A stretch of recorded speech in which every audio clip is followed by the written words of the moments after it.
Recently, someone asked me if I thought America was ready for its first black female president. I told that person, I don't believe that's the most important question. I think there are several other very, very important questions rather than that question. Stay with me, and I'll share with you what I told this person.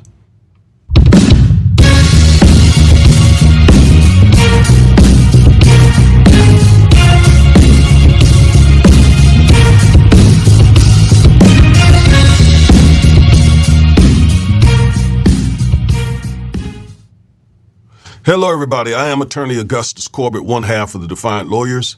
Each and every week, we bring you at least one legal analysis of some trending story regarding politics, policies, personalities, or pop culture to empower you with the information you need to defy this unjust legal system and to nullify systemic racism.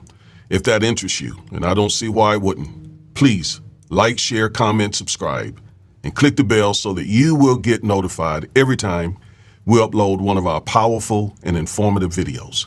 As always, before I go into the material, please go over to Amazon, grab a copy of my book, Education in Justice. School just started back, and we know, or if you don't know, you will learn in this book that public schools tend to make things very, very difficult for African American male students. This book will be your guide to help your son matriculate through the public school system and get the very best that he can get from that system. So go get a copy. I would love for you to have a copy of this book. You will thank me later. All right. And let me just say this real quickly. I've been giving tips in each video now that school has started. Let me give you this tip. When your son gets home from school, the first thing you should have him to do after he gets a snack, he should read something for about an hour, between 30 minutes to an hour. First thing he does is read. And after he reads, then he should do his homework.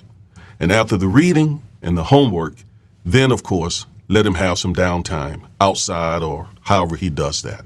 So prioritize reading, homework, and then extracurricular activity. All right. So is America ready for its first black female president? I just don't believe that that is the appropriate question. Now, of course, we know that America is deeply racist and deeply sexist. And Kamala will deal with both, and she is dealing with both. She is dealing with what we call intersectionality, and that is where race and sex intersect. She's dealing with that. And if she's elected, she will deal with that even more so as president. So I am not making little of that. However, I think the first question should be, number one, whether America is ready for its first authoritarian or autocratic or fascist or dictator president. I think that's the most important question. And that's the most important question because we know, or if you don't know, you should know, Trump is an existential threat to our democracy. The implementation of the Project 2025's fascist policies will completely undermine our democracy if he's reelected. And we know he's already said he would be a dictator for at least the first day. And he recently told a group of Christians that he would fix things so they would never have to vote again if they help him get reelected. So the very first question is not whether America is ready for its first black female president, but whether America is ready for its first authoritarian, autocratic, fascist, or dictator president. That's the most important question, because if Trump is elected and he becomes either of those, that will forever change our democracy. Whereas if Kamala is reelected as the first black female president, that won't structurally change our form of government. That won't structurally change that. And she may or may not be reelected. But the changes that Trump may bring to our country will forever alter our democracy. So that's the first question. Now, the second question is whether America is ready to move forward from Trump and MAGA. Let me explain what I mean. When you contrast these two campaigns, the Trump campaign with Vice President Harris's campaign, the contrast couldn't be more different, more stark. Trump's campaign represents the angry, fearful white guy. It's dark, it's mad, it's mean, it's bloodthirsty, it threatens violence, and so forth. And his first administration, if you recall, was chaotic, it was offensive, it was incompetent, to name a few. So when we look at that, I think most people are ready to move forward from that. And I believe that's why there's so much energy for Vice President Kamala Harris at the moment. And if you look at her campaign, what you see is positivity, joyfulness. It's lighter. There's no meanness, no ugliness, no anger. It is, it's uplifting. And I think the American people are looking for that more so than what we see with the Trump campaign. Vice President Harris believes in those freedoms. She knows that every single person should get a chance at the middle class. She believes in something so beautiful, the promise of America. It's that simple, the promise of America.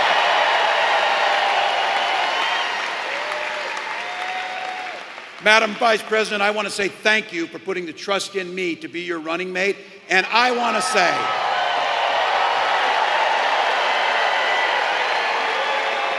she has done so much. And with you together, it's reminded us about something. It's reminded us that this work can be about goodness. It can be about smiling. It's tough work, but we can be happy doing it. And Kamala Harris has done something that we will forever be grateful for her. She has brought out the joy in our politics. And when we look at the Biden-Harris administration, it has been very effective. It has been competent. It's been inclusive. So when you contrast the two campaigns and the two administrations, you see a vast difference. And I think the American people are simply saying, look, first of all, we want to protect our democracy. And second of all, we don't want to go back to what Trump put the country through. Then I think the third question is, who are you asking? So if you're asking the question whether America is ready for its first black female president, the question then becomes, who are you asking? That's important because America consists of many different groups, and those groups have very differing opinions, right? For instance, black females are definitely ready for the first black female president, especially one who is an AKA, an Alpha Kappa Alpha sorority member, and one who is a HBCU grad. I mean, she has serious black bona fides. I believe also most black men are ready for the first black president as well, although, of course, you have black men who resent Kamala Harris for being a former prosecutor. I have been promising a video. It is coming. Just hold on, where I'm going to take an honest, deep look at Vice President Harris's record as a former prosecutor and attorney general. Yeah, I think also most black young voters are also ready for a President Kamala Harris, the first black female president. I think they would gladly welcome that, and I'm expecting them to show up in record numbers. Presumably, many Asians are ready for a President Kamala Harris, seeing that she is a black Asian woman. So I would suspect that they too would be ready. And many other groups, because Trump has been bombastic, offensive, racist at times. And again, I think folks are just ready to move forward from that. Now, many white women, I think, are ready for a President Kamala Harris as well. I'm not sure about that, but I think so. Now, of course, we know most white men are not ready for a first black female president. That is very, very clear. They are working diligently to try to prevent the country from having its first black female president. And I'm talking about most white American men. Some are with Kamala, but most are not, because she threatens everything that they have taken for granted here in America, right? An America that is basically dominated by white males. And here she is, a black female. So no, they're not ready for this. This is fearful for them. This also makes them angry, many of them. And I'm just hoping that if she wins, I'm hoping that there will not be any violence, because we know that violence most often will be targeted to black people. It will be anti-black violence. So I'm hoping that they can control themselves and not allow those violent, fearful, angry emotions to take over. And that brings me to my last question, which is, who cares what most of America is ready for? I mean, if we cared about that for the last 400 years, then we would have done nothing. There would have been no changes, right? If we allow the majority sentiment to rule in America, blacks may still be enslaved. Think about it. The majority of America has never been ready for anything except white male dominance. For example, most of America wasn't ready for, again, the abolition of slavery. Most America was not ready for the defeat of Jim Crow. Most of America wasn't ready for Jackie Robinson to integrate baseball.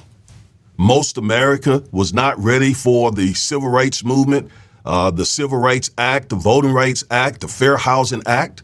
Most America wasn't ready for the Brown versus the Board of Education decision. Most of America wasn't ready for the end of segregation. Most Americans were not ready for Hank Aaron to break Babe Ruth's home run record. I mean, they called him the N-word as he circled the bases. I mean, he tells that story. Most America wasn't ready for Justice Thurgood Marshall to become the first black Supreme Court justice. Most America wasn't ready for the first black Secretary of Defense. Just think about our history. Most America definitely wasn't ready for the first black male president, Barack Obama, to become the 44th president of the United States of America. Most of America wasn't ready for Vice President Harris to become the vice president of the United States of America. Most of America wasn't ready for the first black female to sit on the Supreme Court. So most of America probably won't be ready for Vice President Harris to become the first black woman president. But again, we have never, ever made any progress by obsessing with what most of America wanted. We had to show most of America why this is going to happen. This is going to make the country better. And hopefully you can go along with it. So we have to just get used to the fact that most of America probably will not like having Kamala Harris as the first black female president. This is America. As Childish Gambino said, this is America. So we're not going to be captured by that. So let me conclude by saying this. Sure, most of America may not like having its first black female president, but that is certainly much better than having an authoritarian or an autocratic or a fascist or a dictatorship via Donald Trump, because that's precisely what he intends to do. Every signal, every sign, by every measure, that is his intent, and it's the intent of those who support him. We got to stop that. Vice President Kamala Harris has a strong record as a former prosecutor, as a former attorney general, as a former senator, as the vice president of the United States of America. She is eminently qualified. And when we look at all the baggage that Mr. Trump will bring to office, it just makes me shudder thinking about what another Trump administration would do to this country. All right. I am Attorney Augustus Corbett, one half of the Defiant Lawyers. Thank you for listening to this video from start to finish. And until the next time, peace.